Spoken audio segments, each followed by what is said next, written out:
Fluoride. Dentists say that drinking it can protect your teeth against cavities.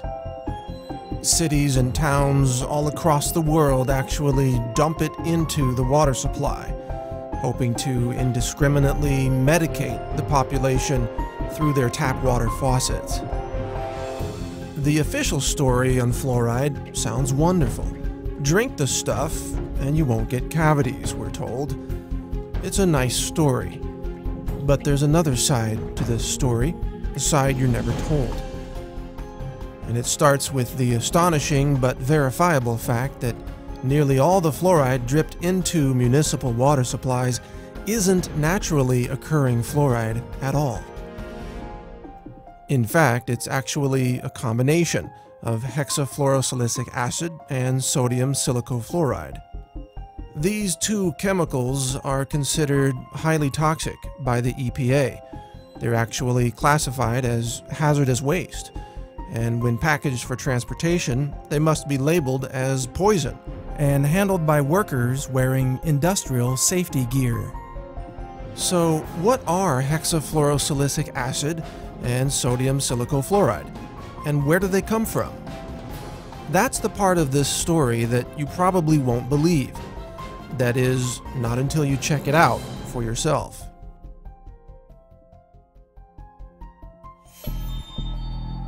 Because the more you look into the mythology of fluoride, the more bizarre this story becomes. And this bizarre story begins at phosphate mining companies. Phosphate is an important mineral used in fertilizers. It's mined from natural rock deposits scattered across the world, and the phosphate rock is then refined to produce phosphoric acid. If that name sounds familiar, that's because it's one of the main ingredients in carbonated sodas, such as Coke and Pepsi. Phosphoric acid is often compared to battery acid. It's a highly acidic liquid that is believed to be the primary reason why drinking sodas can result in kidney stones and a loss of bone mineral density. Phosphate rock is also used to create fertilizers. The problem is phosphate is often contaminated with high levels of fluoride, as much as 40,000 parts per million, or up to 4% of the raw ore. To remove the fluoride, sulfuric acid is added to a wet slurry of phosphate and water. This causes the fluoride to vaporize, creating highly toxic gaseous compounds such as hydrogen fluoride and silicon tetrafluoride. These toxic fluoride chemicals used to be released directly from the smokestacks of phosphate mining operations, but the nearby farms suffered devastating losses of cattle and food crops, which withered away and died due to, guess what? Fluoride poisoning. In order to stop this environmental destruction, the phosphate mining industry put in place a way to capture the toxic fluoride chemical vapors so that they wouldn't be released into the air and kill the surrounding livestock and vegetation.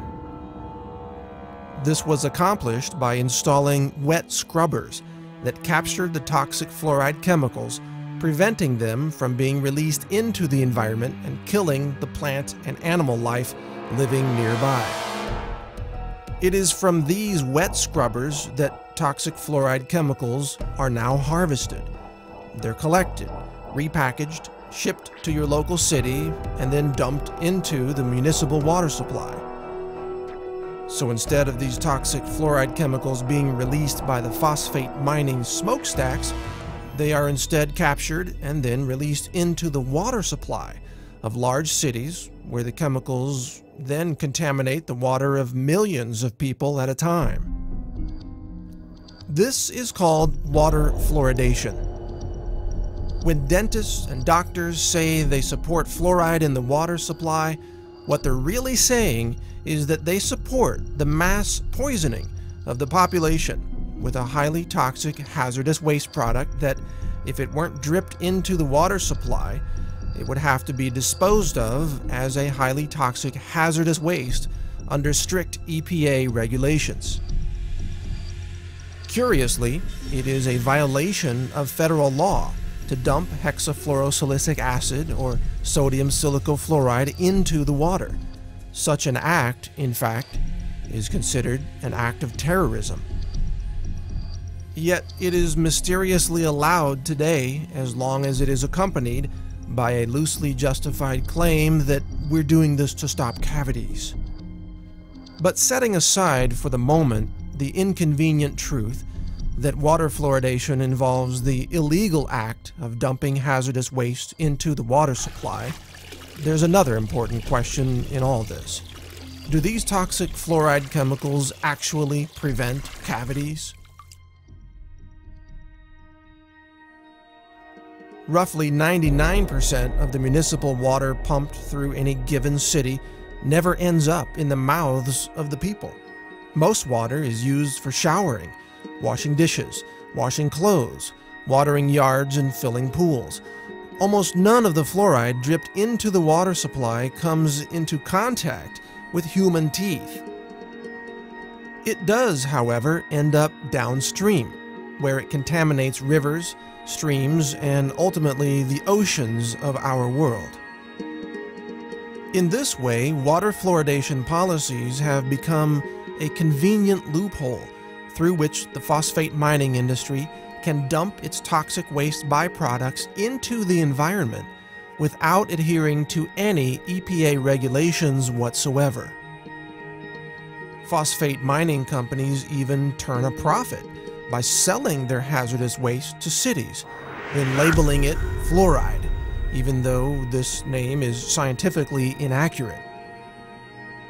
All this raises an obvious question. If fluoride kills cows and crops and fish and is considered a hazardous waste chemical by the EPA, then how could it be healthy to ingest? And why don't doctors and dentists, even though they openly recommend fluoride, sometimes with irrational exuberance, know where fluoride really comes from? If dentists knew fluoride was derived from the chemical waste of the phosphate mining industry, would they still recommend that we consume it? The truth about fluoride is a lot like the truth about Enron or Goldman Sachs, or every other shocking revelation that nobody believed until it suddenly became obvious that we were all being fooled for so long. Fluoride is a clever scheme where a hazardous waste chemical is dumped into the environment by passing it through the bodies of people first. We, the people, have become the toxic waste dump site of the phosphate mining industry, and chances are your local dentist fully supports this entire process.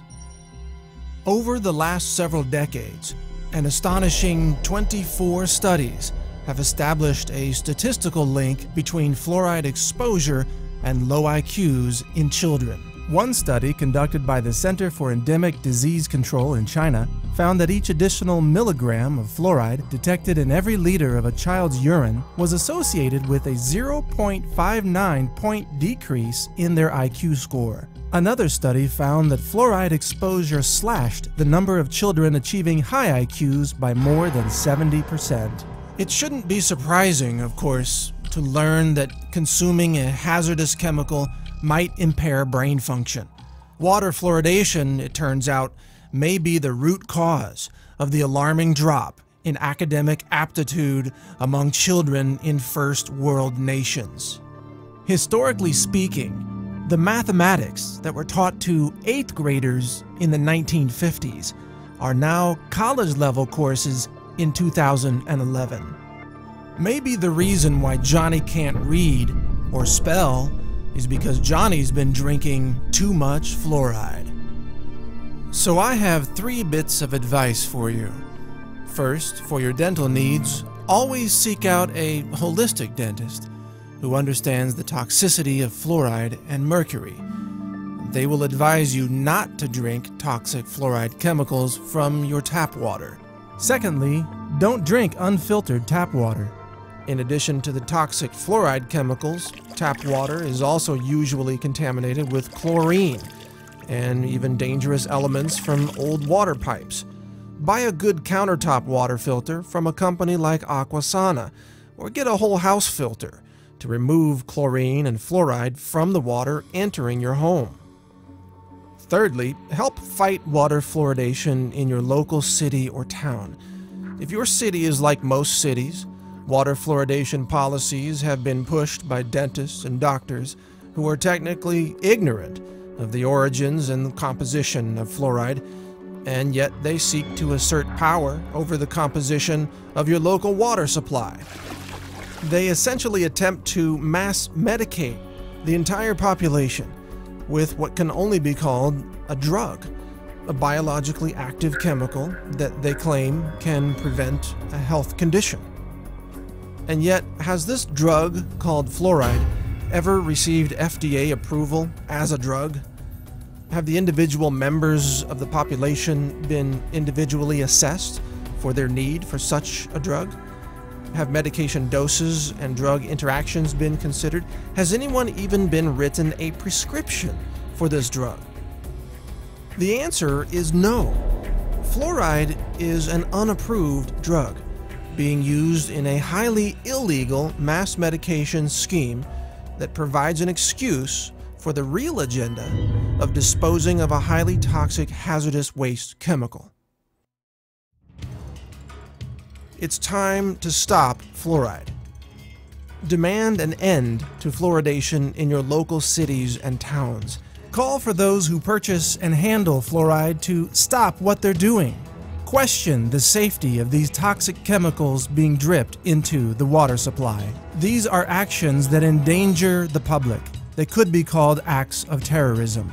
And publicly shame the doctors and dentists who have taken part in this mass chemical poisoning, causing untold harm to populations all over the world. Help us stop the fluoride poisoning of our world. Learn more at naturalnews.com. Join the Facebook group No Fluoride. See more videos about fluoride at naturalnews.tv. Visit fluoridealert.org and other anti-fluoride websites that are working to end the fluoride poisoning.